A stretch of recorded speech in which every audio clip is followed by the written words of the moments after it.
The Galactic Council had seen many strange things in its 4,000-year history. It had witnessed the birth of stars, the collapse of civilizations, and one very memorable incident involving a Crethari diplomat and an exploding fruit platter. But nothing, absolutely nothing, had prepared the Council for the humans. My name is Vora. Princess Vora Sailkin of the Ilvari Dominion. And I am going to tell you the most embarrassing, most terrifying, most completely unbelievable story you will ever hear in your life. It involves me. It involves a human. And it involves the total, humiliating, glorious destruction of everything I thought I knew about the universe. It started 3 standard cycles ago, on the border station of Keth 9. Keth 9 was, to put it politely, a garbage dump with lights.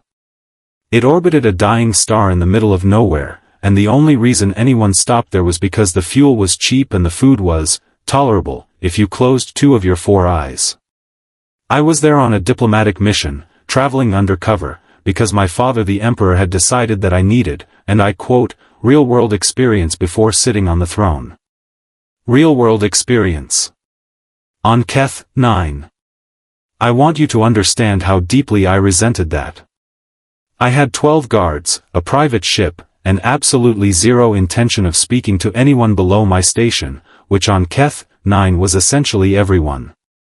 I sat in the corner of the refueling bay with my hood pulled low, watching the station's various inhabitants shuffle past with the dull expression of someone who has accepted their fate completely.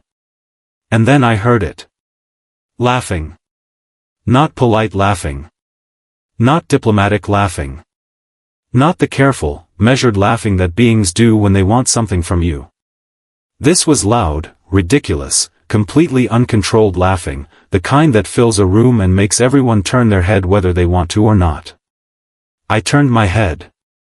He was sitting at the station's only open food counter, this human male, leaning back on a stool that was absolutely not designed for human anatomy, talking to the Farathi cook behind the counter like they were old friends.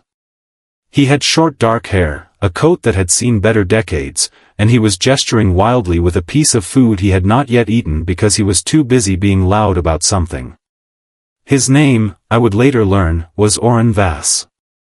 Now, I had read the Council's reports on humans. Everyone had. The reports described humans as, and I am reading directly from official documentation here, moderately intelligent, emotionally unstable, biologically fragile, and inexplicably difficult to predict.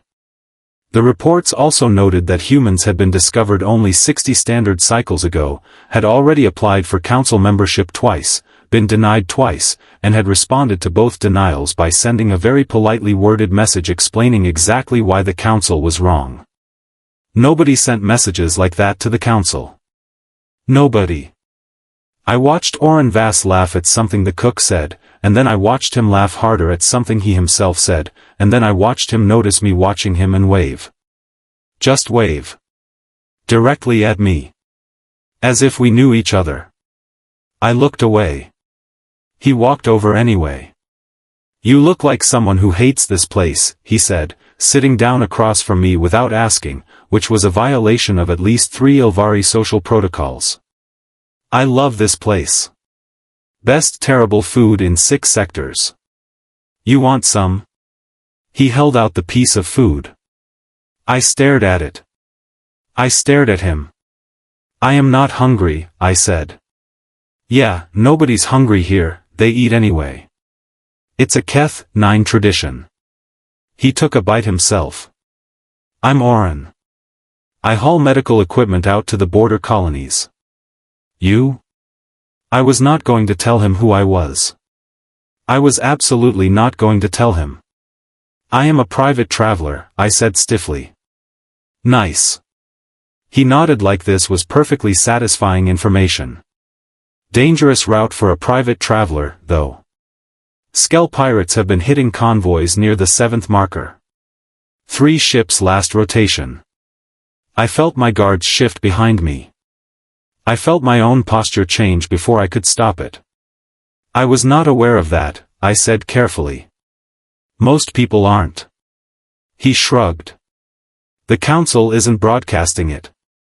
Probably doesn't want to cause panic. He looked at me with eyes that were doing something I did not expect. They were reading me. Not casually. Not politely. They were reading me the way a strategist reads a map. Your route, he said quietly, goes through the 7th marker, doesn't it? It was not a question. And that was when I realized that Oren Vass was not simply a loud man with bad sitting posture and an inexplicable fondness for terrible food. That was when I realized I was in trouble. He leaned forward. I think, he said, very softly, very carefully, that someone has been following you since you docked. And I think you already know that. And I think the reason you're sitting alone in a corner instead of on your ship is because your ship is exactly where they want you to go. The station lights flickered. Every single one of my guards went still. And Oren Vass just sat there, calm as a stone, eating his food. So, he said. You want to hear my idea, or not? I want to be very clear about something. I am a princess. I have trained in diplomatic strategy since I was 4 cycles old. I speak 9 languages, I have read every major political text in the Ilvari archives, and I once talked a Farathi warlord out of starting a war using nothing but a cup of tea and very careful eye contact. I am not, by any reasonable definition, someone who gets saved by strangers. And yet. Tell me your idea, I said. Oren did not look smug about it. That was the first thing that surprised me. Most beings, when they have leverage over someone clearly more powerful than them, cannot help themselves. They smile a certain way. They sit differently. They let you feel the weight of the moment because it is the most power they will ever have over someone like you. Oren just nodded, put down his food, and started talking. There are 4 of them, he said.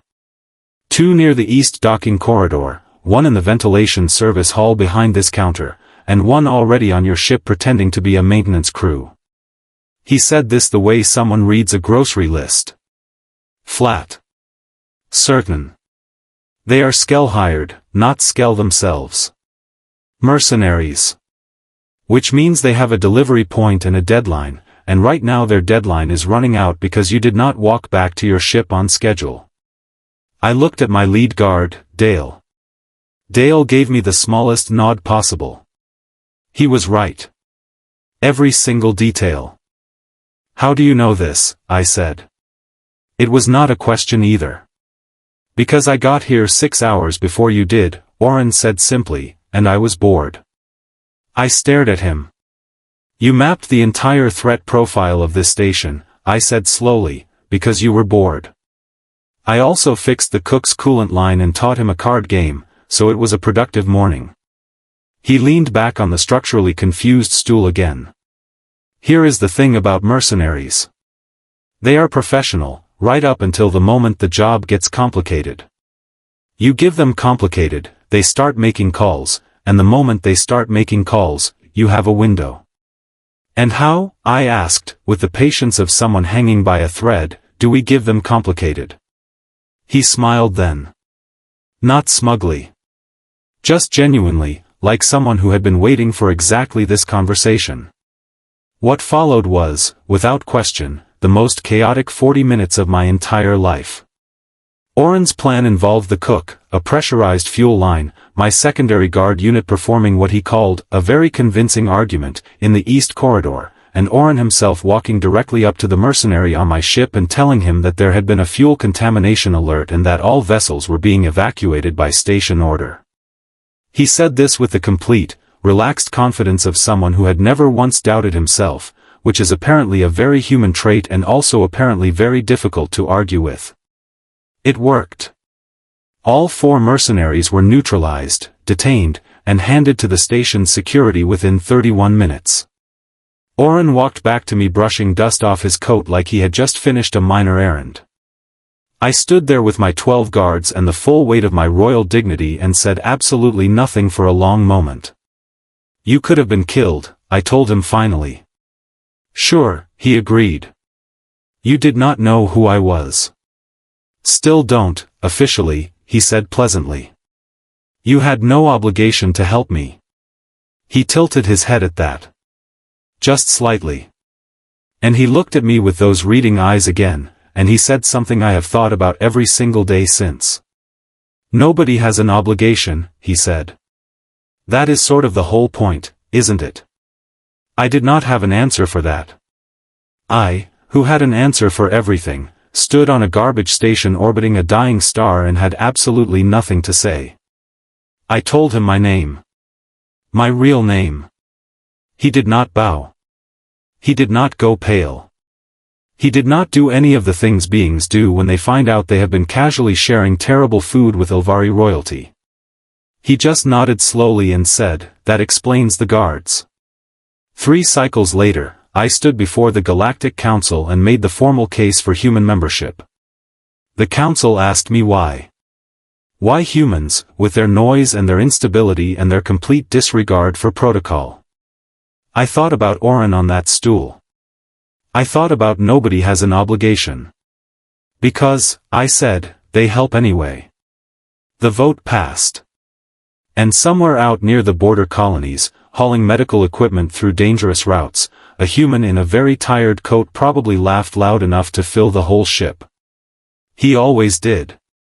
Friends, if you are enjoying our videos and want to watch new and exciting sci-fi and HFY stories every day, then don't forget to subscribe to the channel.